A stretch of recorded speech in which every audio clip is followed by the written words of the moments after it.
Yeah, so there's one other thing I want to talk about. So our distillery is one of the two things about the distillery. One is we have the only, as far as we know, the only female chief engineer that is responsible for the from the agave to the bottling of the tequila. And that's extremely important to us. It's very cool that she Yeah. is the only one, right? And she is absolutely amazing with what she does and the thoughts that she comes up with, and all the different What's things her name? that they do.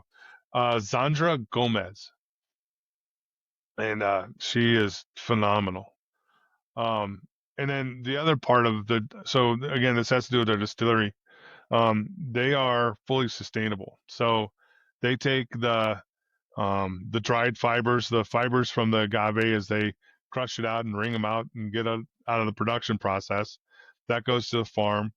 Then when you go through the distillation process, you get 54% alcohol coming out.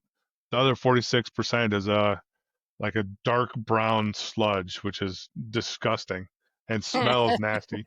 But what Mm, happens is it's a very acidic liquid, and a lot of the distilleries will just put it into the ground, which is very bad for the ground.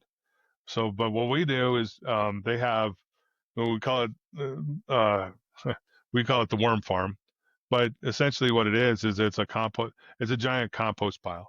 So they mix the brown sludge with the fibers, and then they add manure from the donkeys and the goats and everything else, and they add that to this pile. They let it sit for about 6 months, and then it gets kind of dried out, and it's starting to the fibers, because the agave fibers are very durable, and so they got to break them down. They got to spend the break it time to down. break it down. But then they take it and they put it in. It's uh, about 100 yard by like 3 yards wide trough. And so they have it ends up being about 20 layers that go into this trough, but each layer they'll lay down and then they'll coat it with worms, with California red worms. And then the worms go and dissolve it some more. And they take that, then the dried fibers from that become fertilizer from when they grow or plant the agave. And then they use some of the um, byproducts from the worms um, to kind of enhance that as well. That's So cool. it's fully sustainable. Nothing gets thrown away. There's no waste. It's That's all full awesome. cycle. So yeah, love that. Is that is that a movement of ideas that are happening in Mexico? I don't think so. Uh, Right now, they're the only distillery that does this. They are actually looking to um, you know, make a side business out of selling should. the fertilizer. So they're going to Yeah. start doing that. The more we help them with the byproducts and Awareness. everything, Yeah. the more they're probably going to be able to do that. Okay.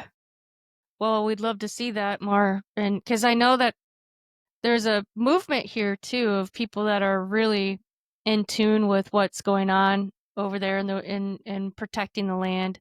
And so that is a huge selling point.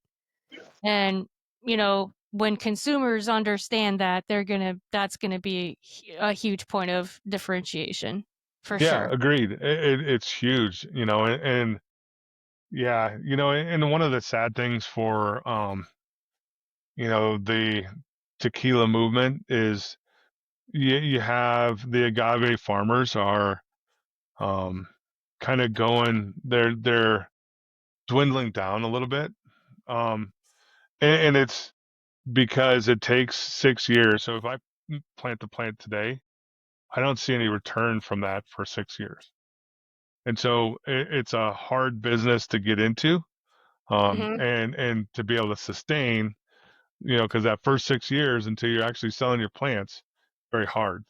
So what you're seeing is a lot of these agave farms that are, somebody couldn't make money and leave it or sell it.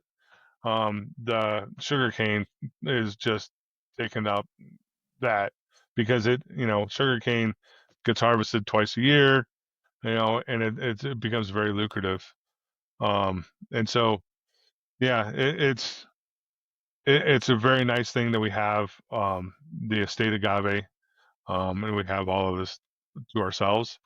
Um, so it helps us immensely. Okay. Yeah, that's awesome. I'm glad that you spoke about that because that's huge. Yeah.